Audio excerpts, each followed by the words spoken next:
I wonder sometimes if we're deluding ourselves by thinking that to love another person is something that we actually choose to do. Is love really something we can decide to just have all of a sudden? I'm not even sure two people are even talking about the same thing when they talk about love. In the English language, the word love is so broad it could probably be applied to describe at least 50 different emotions. The love you have for your children isn't the same as the love you have for your spouse. The love you have for mankind is not the same as the love you have for your favorite kind of food. One of the only things that seems to be common across all definitions of love, though, is that it's a positive emotion. But being an emotion, I think it's also fair to say that it's not a thing people decide to do. That's the thing about emotions, is we don't get to choose when we feel them. They come and go on their own time. The reason I think it matters to recognize that is because a lot of us sometimes feel guilty when we don't feel love for a person that we're supposed to love.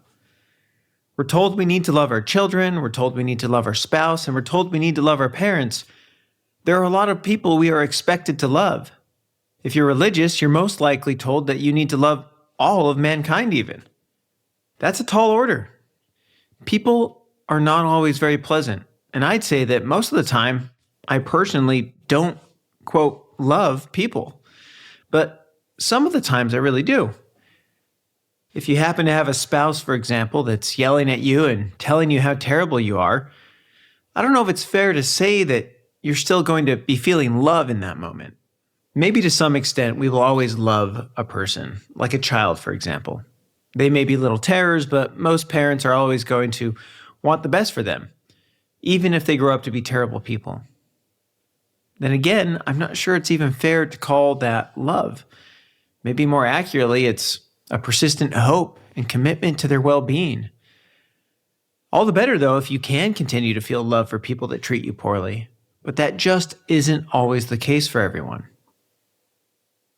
Unlike love, though, commitment is something we get to choose. We also get to choose what we are going to do to allow love to happen in the first place. Not only that, but we can choose to change our perspective on how we see another person.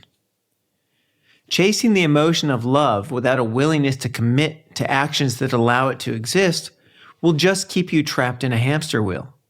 You'll go from relationship to relationship, trying to find that special person, but you'll never find them.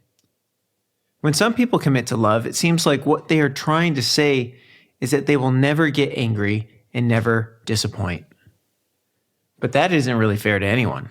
I wonder if instead of love, what we actually should be offering to those closest to us is a commitment to not walk away at the first signs of trouble. And to always try to do things that give loving feelings a chance to happen. When someone does, quote, choose to love someone else, their mind might interpret that command in a lot of ways. As far as actions taken when we, quote, choose to love, they're fairly ambiguous. Maybe to some people, choosing to love means that they're choosing to avoid negative thoughts about someone. For another person, it may mean that they're going to try to behave in ways that they see other loving people do, regardless of the feelings behind it. And maybe for someone else, it means to try to adopt a perspective that makes it easier for them not to dislike the person they're supposed to love. I just wonder sometimes if the ambiguous nature of the word love does more harm than good. Having a clear definition of what loving is going to look like would certainly help a lot of people. In a romantic relationship, it would be so nice to know what another person is committing to when they say that they're going to love you forever. If loving to them means that they're going to allow you to live with them versus they're going to make an effort each day to do the things that they know will make you feel loved, it might help you decide if there's someone you actually want to be with. Of course, in any kind of committed relationship, you're bound to have days that are better or worse than others. It's the commitment that keeps you together, though. You can have a whirlwind romance with lots of feelings attached to it, but it will never have a chance to endure very long without commitment to each other. And life just isn't as meaningful without someone else to live it for. Commitment has never guaranteed everlasting love for people, but it is a completely necessary prerequisite to developing and experiencing a kind of love that goes deep. Knowing that commitment of some kind is the bedrock of any kind of enduring love means we need to decide what we're going to commit to. When we commit to someone, whether it's a child or a spouse, more often than not, I think we're committing to watch out for them and to look out for their well-being. You're committing to see them in their entirety and not allowing their flaws to define them. In the case of a romantic relationship, you're committing to double down on the things that make each other feel loved. I think sometimes when people don't feel love anymore, they think, oh no, this isn't right. Maybe it isn't meant to be.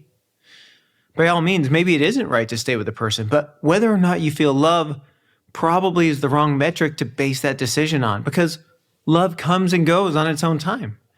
The better question is probably, are we keeping our commitments to each other? Part of the problem with that, though, is that almost nobody really thinks out what they're committing to. They just know they love each other in that moment, but not necessarily how they plan to keep that love burning moving forward. Generally speaking, the only commitment that seems to be universal in a romantic relationship is to not cheat on each other. But that's just the bare minimum. Love is made of the things we do to allow it to come to us. I'm not married anymore, but if I do marry again someday, I want it to be something amazing. So instead of promising to love her, I want to promise to always come back after a fight. I want to promise to do things that are going to make her feel loved. I want to promise her that I will come to her before anyone else. And I want to promise to protect her and to care for her. And I want to promise to never stop seeking out ways for us to draw closer. Love in all of its varieties is a powerful emotion that I hope to experience as much as possible. So I'm going to choose to commit myself to the things that will make it flourish. And I hope you can too.